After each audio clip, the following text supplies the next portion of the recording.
Thank you. I know we're at the end of the day here. I'm going to share some of our, and I'll run through this fairly quickly because I'm really excited to get the panel up here and discuss, but our research and how we sort of think about what's going on in the marketplace. I spend a lot of time with clients.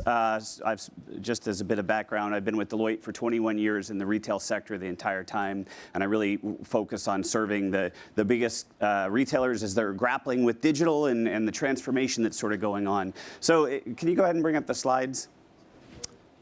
What's that? Oh, clicker's on the podium. I'm in charge. Look at that. Got it. Okay. That's not me.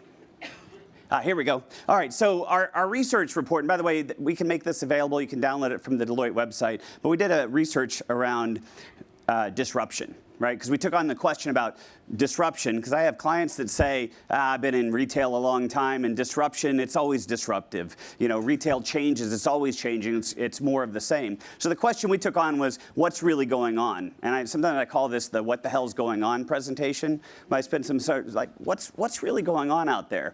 Now the first thing I do is I want to talk about conventional wisdom. Because conventional wisdom, when you stop and think, conventional wisdom is informed by the past. And we take all the information we have from the past and we try and figure out what's going on and we project it into the future. The problem is conventional wisdom is a trap.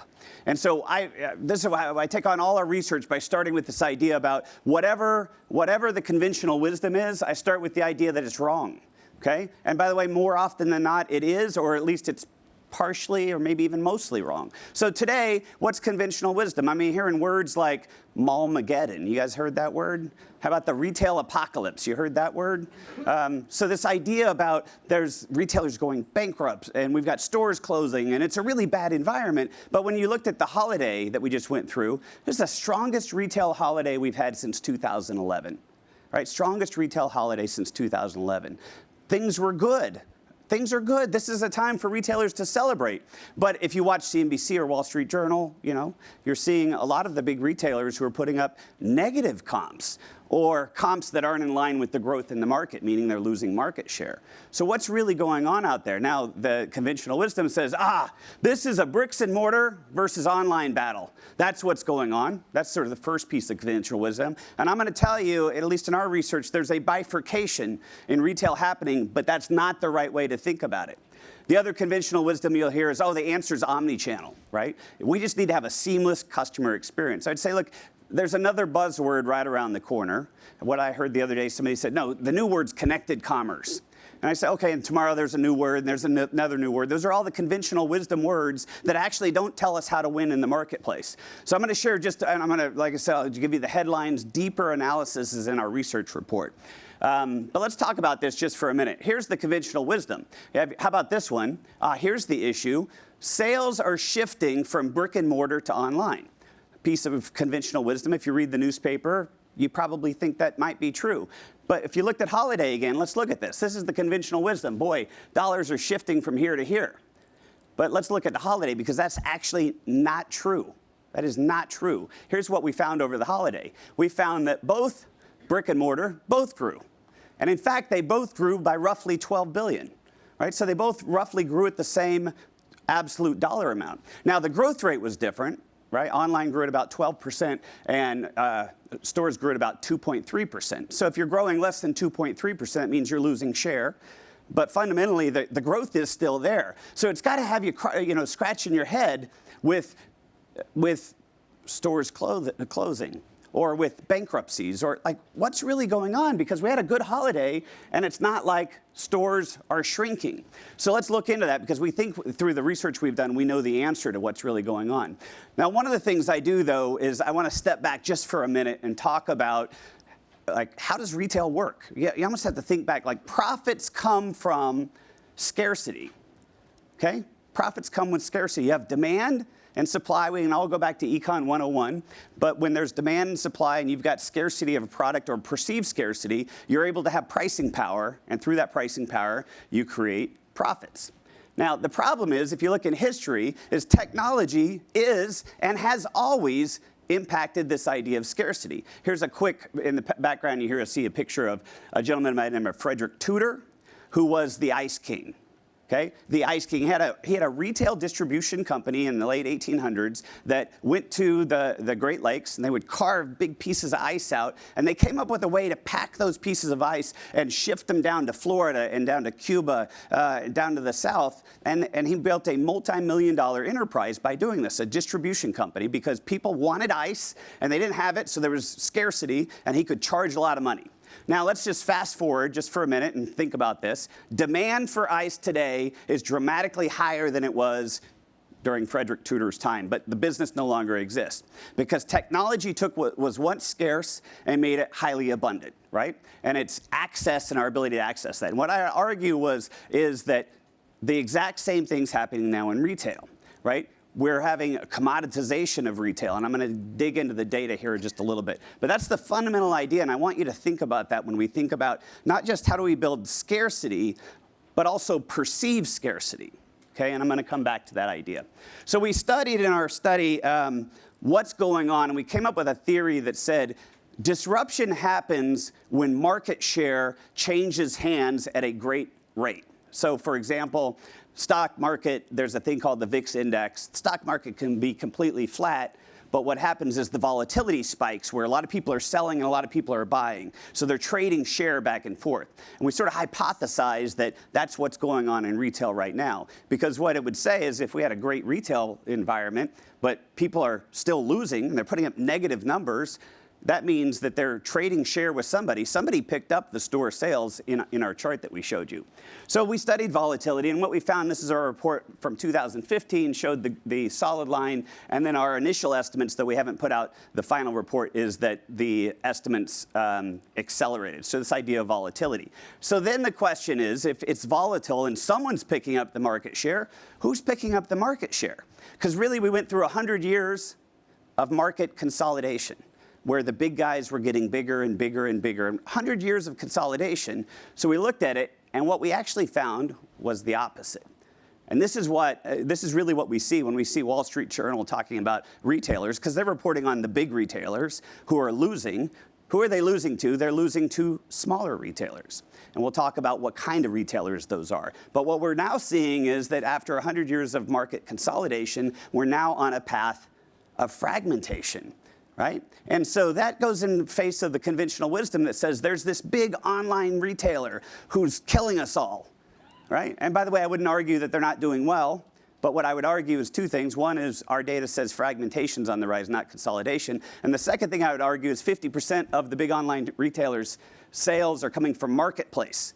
And marketplace is not share consolidation. Marketplace is enabling fragmentation.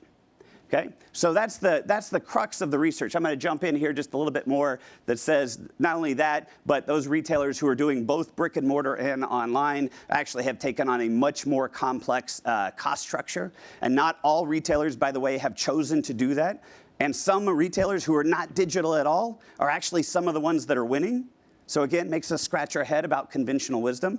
The idea that everything's going online actually is not true. Not only that, but we also see this bifurcation happening between goods and services. So not only are we losing share to our traditional retailers, we're losing share to service-based retailers, service orientation as well. So we take the total amount of money that consumers spending. They're spending it in different ways now, and that's only compounding our issues.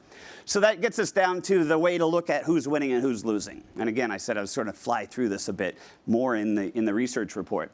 But what we did is we looked at the top retailers with publicly available information, and we went across two axes. One is experience differentiation. So if you're highly experiential, you're over to the right here as you look at it. If you're lower, you're over to the left. And the other is exclusivity of product. So every retailer we could plot into one of these four quadrants. Does that make sense?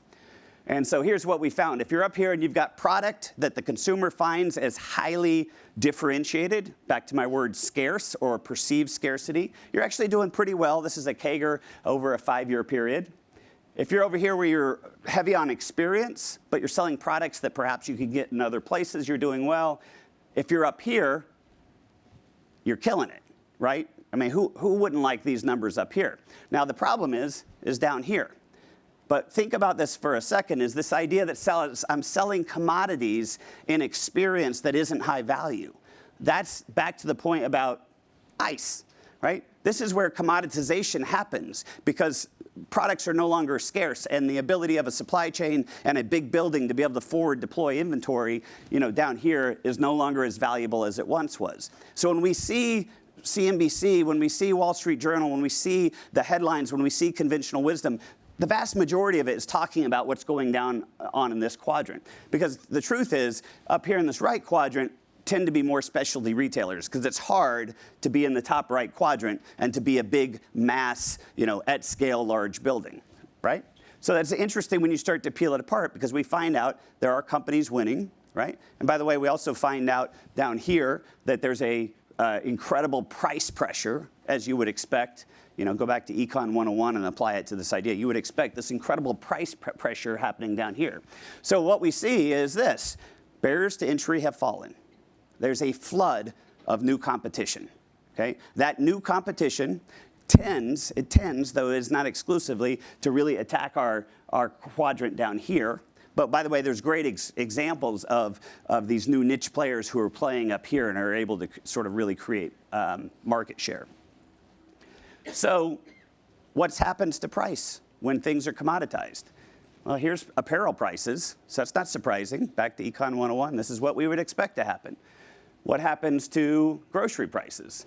Okay, here's what we see happening to grocery prices. So this is the great commoditization of retail, is how I want you to think about that. But the last chart said, how do you defeat commoditization? You figure out ways to differentiate. Because our value proposition of being a supply chain that could forward deploy things into a store near you is no longer the value proposition that it once was. So what I argue more than anything is this idea that says, if you don't know what game we're playing, right, then you're likely to show up, and play the wrong game, have the wrong strategy. And so ultimately, I leave it on this theory here that says, never bring a knife to a gunfight. And so when I talk about conventional wisdom, the idea is that conventional wisdom doesn't understand what fight you're actually fighting. So I'd welcome up our panel now. I ran through that fairly quickly, but that sort of lays the foundation for some of our discussion. So would you mind coming up and joining? Thanks. Hey.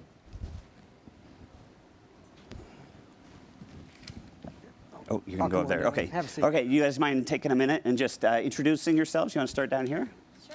Good afternoon, everyone. I'm Rose Hamilton. I am really excited to be a part of this panel here, and I think most relevant in background for me is I was a part of a company by the name of Pet360 as the chief marketing officer that was a very nimble retailer in the disruption space, and spent about 5-6 years there building that business, and it was eventually sold to PetSmart. Comparing and contrasting that, I also have many years in retail for iconic brands like Best Buy and Taylor, Chico's, and most recently The Vitamin Shoppe, where I was the chief digital officer. And so I'm able to compare and contrast the nimble world and then some of those bigger, larger retailers. And I think the research that you bring to the stage here is really interesting. So I'm excited to chat a little bit about that. Oh, good. Hi, all. Chow Banks. I'm currently CIO and head of channel integration for a New York company. We're a New York-based company, domestic retailer. I've been in the retail industry now for over 12 years, actually known KASEY for many of those years, and also CPG. So I have also seen, kind of this transition in terms of, are we a product company? Are we a supply chain company? So I think that, this is a great conversation with regards to how that all really needs to evolve and how we should think about this. So I am excited to be here, and welcome to the conversation. Yeah, great. Welcome. And hello, everyone. I'm Jason Morris.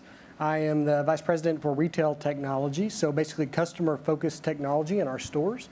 So anything that a customer would directly interact with, or anything that one of our associates would use to serve a customer. So that technology strategy, implementation, delivery falls into my purview globally. And I'm actually very excited to be here.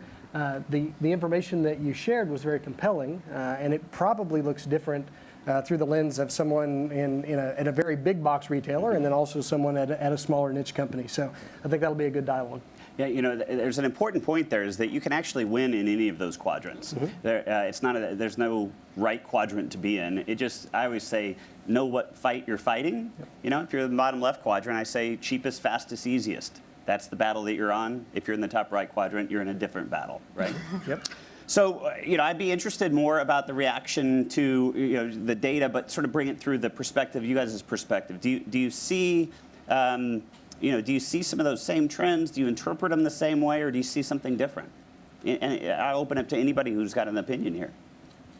I might jump in. I'd love to talk about the omni-channel topic. Yeah. Because I think you brought up an interesting point that really, essentially, you're saying omni-channel there isn't. And I would agree with you on a certain front, which is you can come up with any name you want, but at the end of the day, it's still all about the customer. Commerce doesn't happen if somebody's not giving you money for a value you're creating. So what I think is really intriguing in the world that we're in right now, and it doesn't matter if it's a small company or a big company, really being able to understand that customer journey and where customers are leaking out, and more importantly, going through auditing that and understanding it, and then being able to figure out what are you doing uniquely and differently in your experience that really makes you not a commodity, and that leads back to loyalty. And so while we can come up with all kinds of interesting technical terms, and there's all kinds of technology out there, at the end of the day, the data that exists to be able to understand those customers continues to get better and smarter every day. So what gets me excited after 20 years of being in retail is, even though, yes, there's challenges with real estate space, even though there's challenges with brick and mortar, it's never been a more exciting time to be able to take advantage of knowing your customer, understanding them, and really digging into the research and using the data. And I think, from at least based on my experience, that's one of the hardest things, because being in an environment, no matter what role you're playing, there's always more data, there's more hours in the day than you ever have time to do all the things that you want to do. So coming back to priority and putting that customer first and figuring out where to put your effort is, I think, where the challenge is. On your topic of omnichannel, just an interesting observation about the marketplace. We've been talking about omnichannel for about 10 years now, and it started, my observation, right? We started as an industry in this conversation about the customer.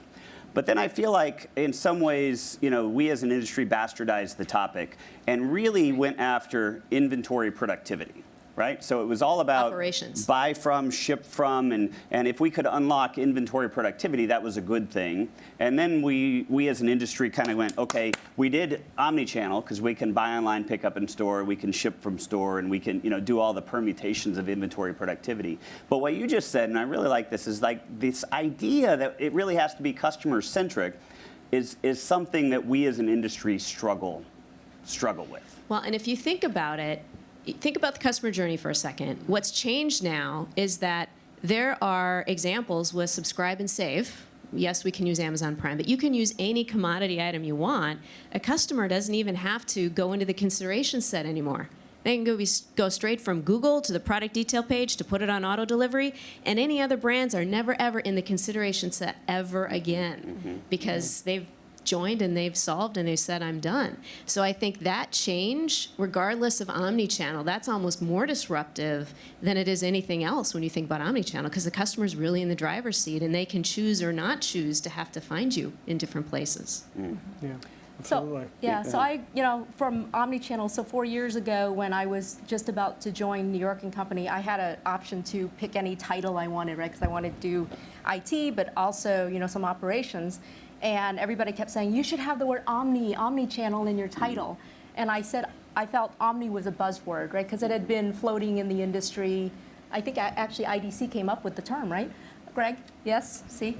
So of course, my title has channel integration, but it is about, you have to have thorough inventory visibility. You have to be able to, look at it across, any selling point. So I think that's common, and that's a goal that we all are working towards. Whether we feel like we're there or not, I don't think we'll ever be 100% there, because you can always have product sitting somewhere, where you can't sell it. So for me, it was, really around thinking through, I mean, for me, the struggle every day is how do we get omni traffic into our stores, right? Yeah. And, really continue to build that. And we'll never have omni pricing, because, you're still going to have, pricing selling in different channels at different times, and, different life cycles of the product. So it's really kind of looking at it, the big picture, and really kind of understanding when is it the best time to reach that customer with that product, and to be able to help that customer be a repeat customer. So that's what it's really become for us, is making her an customer, and not just about the way that we sell, but it's the way that she buys from us. Yeah, that's a good point. And I was in a session earlier today, and there was a gentleman talking about software in the development life cycle, and his comment was software will never be done. And retail really hasn't fundamentally changed since it's the modern era of its inception. You have products people want to buy, you show it to them in a way that they feel is generating value for them, and then you're able to provide it to them through some mechanism that works for them, where low friction adds value to their lives, right? And so from an omni-channel perspective, I think we just as an industry have to name things every now and then to make us feel like we're doing something. But omni-channel, if that's a buzzword, is really just about bringing all your assets together to provide maximum value to your customer, right? So if you think about one of the biggest, and there was a session earlier today, one of the biggest complaints from customers in big box stores is standing in line at checkout. Well, and that is a problem. So you could say that we've deployed omni-channel to fix that, or a lot of retailers, Apple, us. When you think about scan and go, walk in, scan products, walk out, you never have to stand in line. That's omni-channel, has nothing to do with inventory, has nothing to do with conversion necessarily, but it was a way to bring value to the customer by merging their online and offline persona. And so that's my take. So I think a lot about competition, because one of the things I know has fundamentally changed is how we've been flooded with new sources of competition, right? And I use this analogy sometimes, like if you're out in the woods hunting with a bear or hunting with a buddy and you see a bear, and you don't have to be faster than the bear. You have to be faster than your buddy, That's right? Absolutely. And in some ways, it's kind of like the bear is the customer, and your buddy is your competitor. Right? So, we know that customers don't like standing in line. They didn't like standing in line 10 years ago, but they had to. It was part of, that was the state of the industry. And it's only at the point where your competition begins to move, does it begin to have to move the industry. So this idea about competition and who we compete with, I think this is sort of the missed component sometimes in the industry, is that the fact that we're shifting market share from the concentrated bigger companies to a really long tail of very small potential competitors. And so the race that we're running is very different. How do you guys think about competition? Do you feel this shift of competition towards the longer tail of competitors? I think competition's healthy, to be honest with you. But we're a single-branded, product company, and so essentially we compete with ourselves, right? About how we sell and where we sell, and what's the best way to sell it. So, I look at it in terms of we open up the opportunity to compete with others. It's about how quickly you can evolve. Not just product, but your destination point for the customer. We recently started selling on Amazon because that is another channel for us, but we don't compete with Amazon as a product company, right? We're leveraging their technology and their fulfillment channel as an opportunity for us, and it's healthy. So I think I'd take a slightly different view, because we've seen some of our other competitors, who we used to say, they're really great with their e-commerce platform or the way that they design their product, and now they're no longer in business. And another part of that is we've actually been able to take advantage, since this company has gone out of business. We've actually have leveraged some of their real estate space that were prime real estate space, negotiated some really great deals, and it's really made us even actually more competitive and more valued as a retailer. Any other view on competition? I think the customer wins. When we compete, the customer wins, right? And because we all get better. And if you think about what we're all trying to do, we're trying to optimize those three components. We're trying to have the products that people want. We're trying to provide them to them in a way they see value in them, whether it's price value, right? So it could be lowest price. It could be Stitch Fix. Earlier today, they did a presentation on how they were, very personalized, and they had, they were attentive to the shopper, right? So that value, and then, getting the product to the customer. So whoever can optimize in the best way those three pillars of retail, I think is going to win. Now, other people are going to win also, but that doesn't, winning's not exclusive in this particular case. So I think a lot about this idea about fragmentation of market share, and how do you compete against fragmented market, fragmented set of competitors. And I've got a bit of a theory, and I'd just be interested in your reaction to this. The idea that we have to begin to allow our value proposition to fragment for her or for the consumer, because now she has these options that are very, very specific. And we come from an environment where we have big monolithic value propositions, and we try to appeal to as many people as possible. But now we've got these competitors who are they're very much able to target a competitive set. Do you have any reaction to that theory? Because that's just sort of beginning to take hold in my brain here. I'll jump in on this one. What I didn't share in my introduction is I recently joined a company called the Partnering Group. And through some of the experience there, we do consulting for consumer packaged goods and retailers. And I think one of the most interesting and intriguing thing that I'm seeing through the lens of looking at the whole landscape specific to fragmentation is the category level intelligence. And what I mean by that is, let's just use the pet space as an example. You might think you've got a specific value proposition, but when you start doing category planning and category management, category leadership, whatever you want to call category thinking, and you get down into the category level, your value proposition has an opportunity to really find, if you have the right research, unmet customer needs.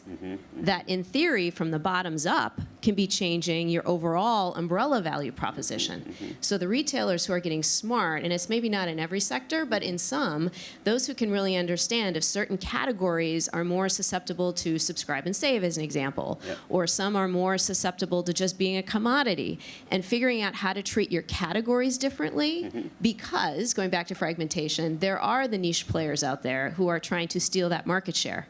So I think it's requiring retailers, regardless if you're big, small, doesn't matter, to really understand your category planning at a different level, because your whole competition's changed. And it's not department store to department store anymore. Now it's at that category level with all the extra competition coming up. So I would agree with your theory. Yeah. Okay, thank you. I'll keep working on that then. One down. Yeah, that's right. Check. Got it. Okay. All right, let's talk about innovation for a moment, because here we are at an innovation conference, right? And everybody in the room, we're all drinking from the innovation Kool-Aid, but at the same time, when you look at the industry, it's hard to pinpoint, significant innovation coming out of any of the traditional retailers that have really been, I'll call it, market moving. There's a lot of activity, but I've yet to see anything come out that is truly, disruptive to the industry. Now, you could challenge that and give me examples where you might see it, but I'm interested in why might that be? I mean, the big technology players are driving innovation, not the retailers, in my assessment. Do you agree with that? And if so, why do you think that is? I think honestly, you do see innovation. I don't know that you have that one game-changing idea that's out there that everybody identifies and tries to copy. But I don't know very many people that would say the retail landscape doesn't look drastically different today than it did 15 years ago. That's right. Yeah. So I think we're continuing to respond to what our customers tell us they want, and what they want is shaped by the ubiquity of technology and the access they have and how fast life moves these days, right? And so I think we are innovating and evolving. I just don't think there's that one giant aha uber moment that says, oh, that's it. So that's my opinion. I wonder if it's not the definition of innovation, because you can define innovation in a couple of different ways. And if innovation really in the retail sector is, much to your point about it being driven by the customer, you could have all kinds of fancy bells and whistles. We've all seen all of them. But if they don't actually resonate with the customer at the end of the day, does innovation matter that much? You could also argue that the industry's been incredibly innovative for a long time. Relative to some other industries, the amount of change that happens in retail has been happening much longer than even the most recent technological, driven innovation that we've seen. Sure. Right? I always, remind my team, let's make sure we always keep our two eyes in the word innovation, right? So, it has multiple, categories in that. But, for us, it's really around, we're $1 billion retailer, and I appreciate the fact that these big box retailers, are taking the lead to test and test technology, and taking really kind of that technology mindset. It's around not always being the first one out the door. It's getting it right after others have tried it. So I said it's okay to be a early adopter or even a laggard in some cases, but it has to be applied very carefully and thoughtfully to the environment that you're working in order for us to be successful. So yes, so our definition of innovation is certainly very different than Walmart's definition or even with your new company. But I think in all it's around how do you make it so that it's really formed around how you need to grow your product and your processes. What role do you think culture has in innovation? Most retailers come from a merchant-led organization, and we keep talking a lot about being customer-centric. What role does culture play in all this? I think culture plays a huge role, and let me back that up as to why. Because if you're in an environment that is short-term in thinking, it may be risk averse. So let's just use that as an example, which might make it difficult for people to want to try new things that could potentially fail. And so I think it does have a lot to do with a culture and how adaptive it is and how much it's willing to take on risk, which then leads itself to publicly held versus privately held, which then leads itself to agile as a topic. Agile can mean a lot of different things, but really being able to reserve the space to test and try things. And not every culture necessarily has that. So I do believe, at least I've seen it in my background, in my history, I've seen being a part of an organization that really does reward it, and it's a part of at any level, it doesn't matter who you are in a company, being able to bring to the surface that the leadership is really behind new ideas and trying and testing things. Shark Tanks, as an example, hackathons, all kinds of fun things like that can really inspire it. And that, I think, is important in the culture. Yeah, I think the biggest barrier to innovation at companies is the culture. So if it's not okay to try something and fail, you're probably not going to be in business all that long. I mean, just candidly. Because we have to continue to evolve with the customer, and there has to be an acceptance of that and an encouragement of that in the culture of any company for them to do that. Now, you brought up the word agile. I'm going to try something here. Okay, in the audience participation here, raise your hand if your organization says we need to be more agile. Right? Most. Right. Raise your hand if your organization has any idea what that word actually means or how to measure it. That's usually what we see happening. So let's talk about the word agile for a minute. And what do you think that word means, and how do you know if you are agile, and how do you measure it, and how do you get an organization to actually become it beyond the lip service that we put against that word? Sure. You want to field it? Yeah, sure. I personally haven't supported agile as a new process, because I feel like as a technology organization, it's really being more nimble rather than it is this agile could be another one of these buzzwords. So for me, it's around we have always been doing things that are agile, right? And people define it in a different way, but I think it's really more around balancing how you're designing, how you're actually going to deliver something in more meaningful, appetizing chunks, which is something that I think we've always adopted as a development life cycle. Everybody has just sort of placed it on, thinking it as just a pure structure. But I think it is around how you're organized and how you think through, design and usability for us is really a big deal. Yeah, I'd agree with that. And I think people too often get confused between agile development methodology and agile, right? So we kind of lump them in the same bucket. Yep. One's a pretty prescriptive way of how you're going to go get work done. The other is just the mindset that you're going to be able to nimbly and quickly respond to changes in customer demand. And I think we merge those at times and say we're going to be agile, and then nobody knows what it means because we're playing out of two playbooks. Well, there's something really interesting in what you just said, because you said there's two components. There's how we get work done. That's right. Right? And then there's the mindset of agile. And when I ask folks, who says they need to be more agile, they're mostly talking about mindset, when the truth is a lot of organizational speed and our ability to respond is built into how we get work done, or in another word, a consulting word, the processes that we execute, right, that require us to have 9 months, for product to hit the shelves, right? And so what I see retailers doing, I'm interested in your response here, like we're talking about agile, but mostly it's like we're just going to tell people to change their mindset. but we're not investing yet in really redoing the processes that actually have to be redone for the enterprise to be agile as opposed to the individual being agile. I might offer up an example on this one.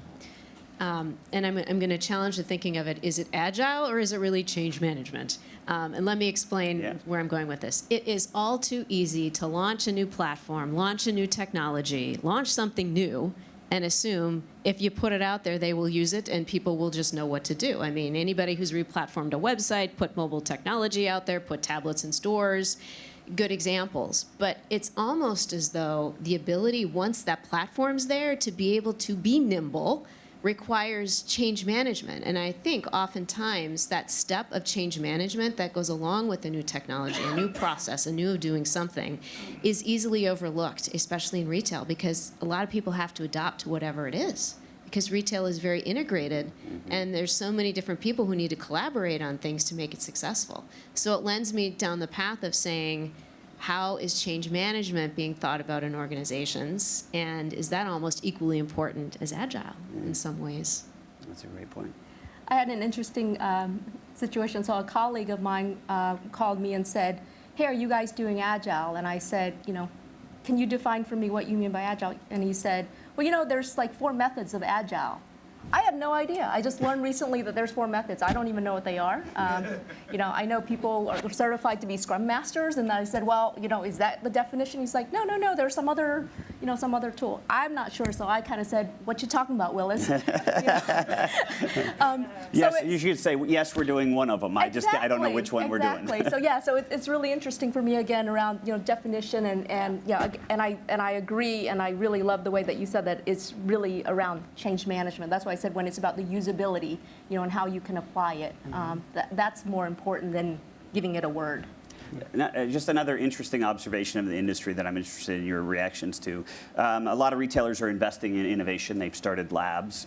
The labs are almost always out on the West Coast somewhere, and it's their job to innovate. What we just said, though, was more about the enterprise moving quicker on behalf of the consumer, right? Not the digital team or the technology team or the innovation team. And I find a lot of those labs will be investing in technology gadgets. But what you just said says, no, we have to change you use the change management. We talked about agile. We talked about speed to react. That's different. So how do you think the industry's thinking about the word innovation versus how the industry needs to think about the word innovation? It seems like there's a value to having a team try something new and not be sucked into the day-to-day running of a business. But I think the interesting component, and I'd be curious to see what the two of you have to say about this, is then once something gets to a point at which we say, yep, the metrics look good on whatever it is that we're doing, now how do you integrate it into the enterprise, and how does it become part of the DNA? So it's that movement from being a skunks work team that lives in a little silo on their own versus actually creating the big impact that those little skunk works teams want to do, and how does that roll into an enterprise? Yes, how does it land is always the big question when you describe the couple different models, and if you do have that separated team, and there's also a perception that they sit over there and get to do all the fun stuff, and the team that runs the enterprise doesn't. We earn the money. Yeah. So I think we've I personally, I'll just speak from my experience. I personally have tried it both ways, and I found that the integrated approach, as long as you set the right culture and mindset, is infinitely more successful, at least in my experience. You used the example earlier that I love that says there's category-specific insights, right? So if I'm running the beauty business and I'm really deeply understanding the consumer, wouldn't I, running the beauty business, be the right person to think about how to innovate, and win that consumer? And that's what I worry about of the industry right now, is that we have this separation between the category-specific man who's thinking deeply about this, and then we've got someone else who's thinking about this word innovation. And what we're not doing well enough as an industry yet is figuring out how to fuse those two together. Yeah. It's almost the fusing of the sales organization or the shopper marketing with category planning and how they fuse in the middle, and then there's all the pieces that go around it, technology and data and CRM and go-to-market strategies, but it's almost like those two need to fuse together in the middle to create the best product and the best direction, and then those pieces of the organization who can support whatever that winds up being, that unmet need, that's almost seems to me like where some of the genius and the magic might be. Okay, let me shift gears a bit. What about big bets, right? Because if I think about, I mean, if I stop here today and I go, what will retail be like? What will the horizon of cheapest, fastest, easiest as a competitive plane, what will that be like in 2020? What will that be like in 2022? And how am I making the bets today necessary so that when we arrive there, I'm at a really strong competitive position versus the merchant who says, I run beauty, and boy, the consumer seems to be shopping online more. I mean, I get these questions like, well, what percentage of retail will be online by, and I go, I don't even think that's the right metric. I'm not even sure I know what an online order is anymore. And by 2022, I'm sure I won't know what an online order is anymore. So how do I think about this idea about innovating in an incremental way versus making the big bets so that I arrive in the right spot as the world unfolds? So by 2022, I hope you don't care where the order came from, right? Whether it's online or not. Did you mean online. that I'll be retired? Yeah. Is that what you're? It'll be a virtual thought. You know, I think I don't think they're mutually exclusive. I think you do the small iterative things in order to prepare yourself to be ready for the big bet once it comes, right? And Walmart, you guys, read the newspapers. We've been making quite a few big bets lately, and we're not doing that without a strategy. But that also doesn't mean we stop iterating and doing the smaller things. So preparing our platforms, moving our workforce to work in a more digital way so they can be faster and more nimble, right? We're doing all of these things at the same time we're planning for the big bets. So they're not mutually exclusive. Chow, how do you guys think about big bets? I think for us, it's really around continuing to differentiate our product, right? Because you can get a little black dress at New York and Company, or you can get it at 12 of our competitors. So it's around, how can you make it more unique, and how can you make it so that there is a strong connection to that customer who's going to want to come back and get that dress in, a yellow and an orange, and and that for us has been the core.